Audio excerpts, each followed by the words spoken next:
تضمین غزلی از خواجه حافظ شیرازی با مطلع دل از من برد و روی از من نهان کرد، خدا را با که این بازی توان کرد. از طالب اردبیلی. شنو رازی که با من یار جان کرد، دلم ریش و زبانم بی بیان کرد. ندانستم که دلبر این چه سان کرد، دل از من برد و روی از من نهان کرد، خدا را با که این بازی توان کرد. منم که مستم و عاقل نباشم، به عشق از یار خود غافل نباشم.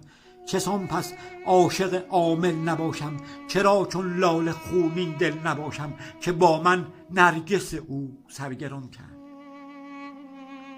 وفایم صد غبار از جان و دل رفت، هزاران عیبم از صد دیده بنهفت. از آن جانم ز دل این ناله بشنفت، میان مهربانان کی توان گفت، که یار من چنین گفت و چنان کرد.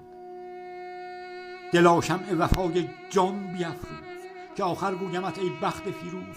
من آن دیوانه مست سیه روز، کجا گویم که با این درد جان سوز، طبیبم قصد جان ناتوان کرد. چه شامی بود جانم سرفشان بود، دلم در بند آن زیبا نشان بود. نمیدانم که این سودا چه سان بود، شب تنهاییم در قصد جان بود. خیالش لطفهای بیکران کرد. چه هایم بود در آن عشق خرمن، که چون آتش زداندم عشق در من. فشاندم شعله عشقم به سر من، بدان سان سوخت چون شمعم، که بر من صراحی گریه و بر بط فغان کرد. ز لطف دل منم مست تهی دست، شرابی ده تو ساقی بر من مست.